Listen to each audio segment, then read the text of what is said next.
While the ushers are passing their baskets, I want to mention one exciting thing, a journey that we've been on. And let me kind of explain this real quick, and then we'll get you out of here to enjoy your game day Sunday. We began a capital campaign a few months ago called the For Fund. We began talking about this, planning for it. The goal of all this is to create some kind of space on 54, a physical environment that is also for people. Not just that we as a church are for people, but a physical environment is for people. And so we knew going into this that we can't raise the money that it takes to do this. It's impossible in our own. So we started this campaign recognizing from the get-go that this is us taking the fish and the loaves and putting them into Jesus' hands and saying, hey, what can you do with this? Can you bless this? Can you multiply whatever we put into your hands? So the goal was to raise $200,000. Again, knowing that wasn't enough to really do anything. God's going to have to still do miracles. Our commitment Sunday for this was on the 30th of January. On the 30th of January was our commitment Sunday. So we had commitment Sunday, and then we did a quick tally of everything. The lead team and I met back here. We did a quick tally after church that Sunday, and we realized that we were not going to reach that goal.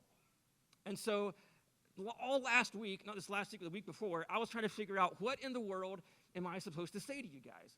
Like, how do I get up here from stage and talk about this and encourage you guys, and how do I stay positive in this? And it was last week that I saw this quote, and I shared this with our volunteers at our 9:55 meeting last week. Here's the quote. So Jesus is taking the bread and the loaves, doing the miracle of feeding the 5,000, and this is where he actually is taking it and blessing it. But listen to this. The quote that I saw goes like this. Before multiplying the food and feeding the 5,000, Jesus first gave thanks to God for what was brought. He gave thanks to God before it was even brought, even though he knew it wasn't enough. It is in the moment of being thankful for what God has given you, even though it feels like it's not enough, that is when God does the miracle. And so what I told everyone last Sunday in our volunteer huddle is I just said to them, guys, listen, we knew this wasn't going to be enough going into it. We knew that even if we got to our goal, that wasn't going to be enough. But I am thankful. I'm thankful for every person that contributed. I'm thankful for every person that's going to go on this journey with us over the next 2 years. Because here's what I believe. I believe that it was at the moment that Jesus gave thanks that the miracle became possible. That even though Jesus knew it wasn't enough, Jesus was fully human, fully man. He was also fully God, but in his humanity, he knew that a couple fish and some bread is not enough to feed 5,000 people. Amen.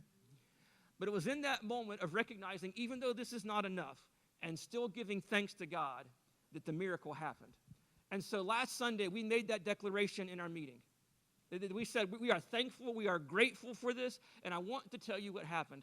The following day, in the middle of me thinking of having a stroke, in the middle of this meeting that I had on Monday, the day after, I declared this on Sunday, and on Monday, I met with a couple who they made a pledge, a significant pledge, and I want to show you what happened. This is what we actually are going to raise the next two.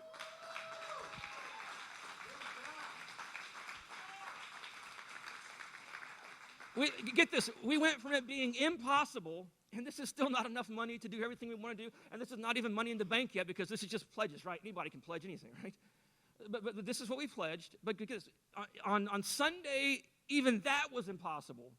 But then on Monday, after we gave thanks for what we had, even though it was not enough, God brought a miracle and allowed us to surpass the goal that we had.